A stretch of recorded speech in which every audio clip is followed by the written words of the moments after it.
pare de se preocupar tanto. Pare de se preocupar tanto. Adiante, o cristianismo herda uma base judaica que diz que a fonte da infelicidade é a idolatria. Idolatria clássica é o bezerro de ouro do Êxodo. Idolatria clássica é o venerar o Criador ao invés da criatura.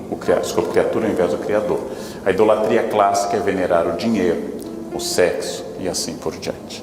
Quando eu substituo a criatura e não apenas o Criador como objeto, eu me torno infeliz, porque nenhuma pessoa é suficiente para me tornar feliz. Essa é uma proposta judaico-cristã. Diz Teresa d'Ávila: solo Dios basta. Só Deus basta. Por mais que eu tenha sexo, ou comida, ou dinheiro, ou fama, ou sucesso, ou fortuna, ao final eu estou insatisfeito. Eu quero mais, ou não é possível aquilo. Idolatria. Adiante. E as dores. Como é que eu posso ser feliz se eu fico doente? Como é que eu posso ser feliz se eu perco bens? Como é que eu posso ser feliz? Um dos livros mais poéticos do Antigo Testamento, um dos mais antigos, o livro de Jó, responde essa pergunta: por que os bons sofrem? Jó tinha 10 filhos e era riquíssimo. Jó perdeu os 10 filhos, 7 homens e 3 mulheres, uma só tarde. 10 filhos. Depois perdeu todos os bens. Depois ganhou uma pereba no corpo terrível. E ainda ganhou a visita de 3 amigos chatos. Jó responde a essa questão: por que os justos sofrem? Ele teve que enfrentar 10 mortes em família, ficou um pouco abalado. A perda de 10 filhos seguidos abala um pouco. Teve que enfrentar a perda de todos os bens, teve que enfrentar a doença física, 3 amigos chatos e a esposa. Em seguida, e ele dizia: Deus dá, Deus tira, bendito seja o nome do Senhor. Mas por fim Jó entregou os pontos. Jó também reclamou. A paciência de Jó é uma metáfora ruim, porque ele também estourou. Tem um dia que estoura, e o Jó estourou. Aí tem que aparecer o próprio Deus a ele para dialogar com ele no texto. Mas é a seguinte a resposta, que para os religiosos é fabulosa: não importa o que aconteça, tudo colabora para aquele que crê. Ou seja, nenhum mal é permanente. Tudo é para o meu bem. Tudo que acontece é para o meu bem. E tudo dá certo ao final. Essa é uma das grandes crenças religiosas e um poderoso elemento a tornar a religião dominante no planeta. Bem, os gregos falam do esforço da apatia, da indiferença. A escola estoica diz que o sábio é imune aos infortúnios. Sábio considera crítica e elogio falsos. Sábio considera desgraças e felicidades falsos. Sábio nunca, como diz Marco Aurélio nas Meditações, imperador romano, nunca parte do ponto de que a sua felicidade tem que estar fora de si. Hoje foi um dia bom porque todo mundo elogiou minha roupa. Isso não é sábio. Hoje foi um dia ruim porque todo mundo disse que eu engordei. Hoje todo mundo diz que meu cabelo está ruim. Eu nunca escuto isso. Eu sou imune a essa questão. O sábio é imune aos infortúnios. Dando um exemplo que eu já dei na gravação de um café filosófico, o sábio nunca se abala com o xingamento, porque o xingamento só tem 2 hipóteses: ou ele é verdadeiro ou ele é falso. Nos 2 casos, eu não posso me abalar. No trânsito de São Paulo é comum se xingar o motorista com 2 referências: uma a quem gerou o motorista, e a outra a opção sexual do motorista. Geralmente são os 2 xingamentos mais comuns. Não sei se Salvador tem uma variante. O primeiro xingamento: sua mãe exercia atividade sexual remunerada. Se alguém me xinga disso, eu tenho que refletir. Pensem na biografia da mãe de vocês. Era ou não era? Observando minha mãe, tudo indica que não. Dado o grau de aparente infelicidade dela nas fotos, ela devia ser fiel ao meu pai. Ela está sempre azeda nas fotos, então acho que ela era uma dona de casa perfeitamente fiel e religiosa. Se ela saísse por aí giving, acho que ela teria uma outra aparência. Logo, suspeito que minha mãe não era. Logo, se ele xingou a minha mãe, eu só posso dizer o seguinte: e se minha mãe fosse? Eu diria a ele: ah, por quê? Você conheceu mamãe, frequentou nossa casa? Eu não lembro de todo mundo, mas era um entra e sai naquela ocasião. Eu posso dizer isso. Ou minha mãe não era. Se alguém xinga minha mãe, por que eu posso ficar ofendido? Alguém xinga, e não é um xingamento, já que a opção sexual não é xingamento, mas é comum na nossa cultura preconceituosa chegar e dizer que eu sou uma pessoa que exerce uma determinada característica sexual menos usual. Eu posso ser ou não ser. Se eu sou, eu posso dizer à pessoa: ah, você me conhece? Nós já nos encontramos? Eu não lembro, eu estava olhando para a fronha, mas você já esteve lá em casa, e assim por diante. Ou eu não sou. Esse caso de novo, como é que eu posso me ofender? Como é que eu posso me ofender? Não? Se alguém chega e me grita algo, o que a pessoa me grita pode ser verdadeiro ou falso. E nos dois casos, por que me ofende? Sua gorda, seu gordo, seu careca. Bem, o que eu posso fazer? Não? Posso ser gordo. Bem, comparado com quem? Com Free Willy ou com Twiggy, a modelo inglesa. Quer dizer, com quem eu comparo? Sua velha, comparado com as pirâmides ou comparado, lá sei eu, com a Sandy. Quer dizer, o que eu estabeleço como referência? Sempre eu tenho que saber que só há um jeito de eu me ofender para os estoicos. É se eu concordo com o xingamento. É a única maneira de eu me ofender. E quando eu me ofendo, eu estou dizendo: você venceu, você descobriu o meu ponto frágil, você descobriu como eu lido mal com essa questão e por isso eu tenho raiva de você. Quando na verdade eu devia ter raiva de mim. Os estoicos dizem que a felicidade é se tornar indiferente a essas questões. Adiante. Os estoicos falam muito sobre aceitar as coisas que eu não posso mudar e viver aquele momento. Simplesmente. Só aquele momento. É o que eu tento viajando muito de avião. Toda vez que o avião tem violentas trepidações, ou entra num vácuo, ou aterriza muito mal, eu vejo as pessoas gritando. Ora, o avião não é sustentado por energia acústica. O grito não interfere em nada na flutuação daquele objeto. Logo, é inútil filosoficamente gritar no avião. Uma senhora do meu lado, isso eu escrevi numa crônica de jornal uma vez, pela primeira vez na vida, isso faz 2 anos, o avião arremeteu em Congonhas. Primeira experiência que eu tive, ele tenta descer, é terrível. Não consegue e sobe de novo. E lá em São Paulo ele sobrevoa a área que um outro avião tentou isso e não conseguiu. Então você vai testando a força do seu esfíncter anal e vai subindo. O avião vai. Eu estava lendo meu livro e lá fiquei, fazendo de conta que eu estava muito tranquilo. E a senhora do meu lado fazia sinais da cruz, um atrás do outro, até produzindo um certo refrescamento do ambiente. Quando o avião faz assim, você sente, não foi dessa vez, a mulher do meu lado perguntou: o senhor não reza? Eu disse: olha, a senhora já rezou, a área mínima de proteção tem que incluir o meu banco, né? Ela não vai ficar com o banco flutuando no espaço, né? E a oração dela certamente deve ser mais rápida e direta com Deus. Ou seja, eu tenho que viver um momento que eu não posso mudar, é a mesma questão com o medo da morte. Por que alguém teme o que é inevitável? Tem tanto sentido o medo da morte quanto tem sentido o medo do pôr do sol. Eu não posso deter o pôr do sol, eu não posso deter a morte, todos morreremos. Tirando a Rainha Elizabeth II, todos nesse planeta, um dia morrerão. Todos que estão nessa sala, um dia morrerão. É a única certeza da espécie humana. Como toda unidade que contenha carbono, nós morreremos. Bom, felizmente. Quando isso vai ocorrer?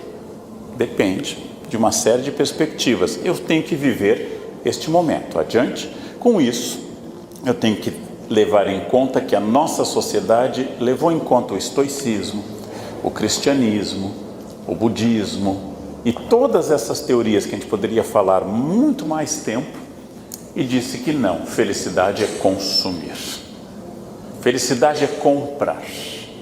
Ter dinheiro para comprar, poder ir a lojas, poder comprar o máximo possível de coisas. Felicidade vem do consumo, é o elemento redentor da nossa sociedade. A inclusão e a exclusão social estão dadas hoje pelo consumo. por isso, especialmente agora, que aqueles crimes que outrora eram famélicos, os crimes de fome, hoje são crimes de status. O ladrão de 1950 roubava para comer. O ladrão de hoje rouba porque eu quero o seu iPhone 6, porque o meu é 5 e eu quero o seu 6. Eu não estou roubando propriamente para escapar da miséria.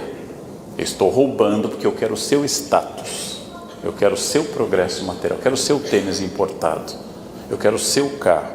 Eu não perdoo, é você poder consumir mais do que eu.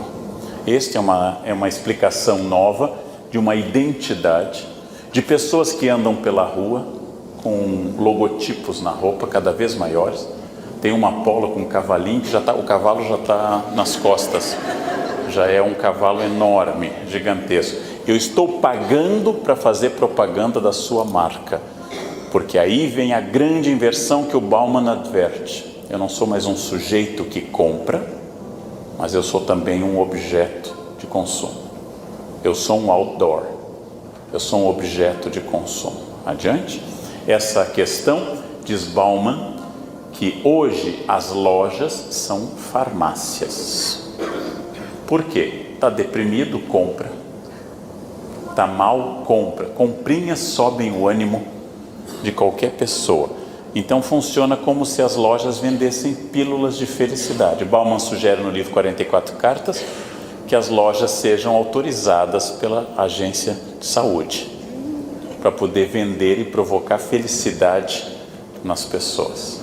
Felicidade tem a ver com poder de compra. Para ter esses dois produtos, poder de compra e fama, as pessoas submetem a tudo, inclusive serem internadas na fazenda ou no Big Brother, sofrerem horrores, passarem por provas ridículas, para ao final ganhar dinheiro e fama, destruir toda a sua dignidade para parecerem dignos aos olhos dos outros. Adiante? Com isso, diz também Bauman no livro Uma Vida para o Consumo, a nossa sociedade, que é insegura quanto ao consumo, transformou as redes sociais numa maneira de comunicar ao mundo a vida brilhante que nós não temos. Todos levam uma vida genial, todos comem maravilhosamente, fotografam o almoço e postam, que sempre me impressiona. As pessoas, cada refeição elas postam e colocam, cada viagem, cada novo episódio da sua vida. Sucesso eu não estou entendendo aqui como ganhar dinheiro, pode ser. Sucesso eu estou entendendo o intelectual, sucesso eu estou entendendo o empreendedor, sucesso eu estou entendendo a dona de casa, sucesso eu estou entendendo o religioso que tem objetivos e quer atingir o seu sucesso, perfeição da alma, acúmulo de dinheiro, cuidados com a família, seja o que for. Tudo aquilo que me tranquiliza me afasta do sucesso. Tudo aquilo que me deixa bem me afasta do bem e do desafio. Por isso que todos querem o sucesso, mas eu não sei qual a escolha certa. Todos querem o sucesso, mas a escolha certa ela é sempre complicada, porque eu tenho que pensar quando é que chega esse momento, e aí eu vou avançar de Aristóteles para Agostinho, quando é que chega esse momento chamado futuro. Agostinho estuda muito a sucessão de tempo e fala muito de um presente quase contínuo em relação a isso. Eu nunca sinto o futuro porque eu estou sempre no presente e o passado é sempre uma memória que já fugiu. Então vem a seguinte questão: quando chega o futuro? Eu vou dar uma resposta semi-agostiniana e semi-pelagiana também. Nunca chega o futuro, nunca chegaremos ao futuro, porque eu estou sempre no momento presente e o minuto seguinte é o meu presente. Logo eu vivo, inspirado em parte na reflexão de Agostinho sobre o tempo, eu vivo num tempo contínuo, num tempo presente. Eu vivo permanentemente nesse momento, e esse momento só aconteceu porque eu tive passado. Ou seja, eu hoje, Leandro, em 2017, sou o futuro do Leandro de 2000, ou o futuro do Leandro de 1980, quando eu estava no ensino, entrando na faculdade, saindo do ensino médio. Ora, mas eu estou aqui porque eu fiz coisas no passado. Então, apesar de não existir futuro, Não existe futuro. O que existe é o que eu faço hoje, que prepara o outro presente. Eu, Leandro, estou aqui e eu não entrei na faculdade pensando, eu vou estudar muito, porque um dia eu terei a honra de ser convidado para esse espaço e falarei para vocês. Mas eu estou aqui porque eu tomei decisões no passado. Ou seja, o presente é cultivado por decisões do passado. O presente é cultivado por uma forma muito importante, porque não existe o ponto final, aqui representado metaforicamente por um paraíso tropical. Não existe esse ponto final. A cada lugar que eu chego há um novo desafio, há uma nova questão a vencer. Nunca eu vou chegar a esse ponto final. Eu não sei nem quem estará vivo em 20 anos.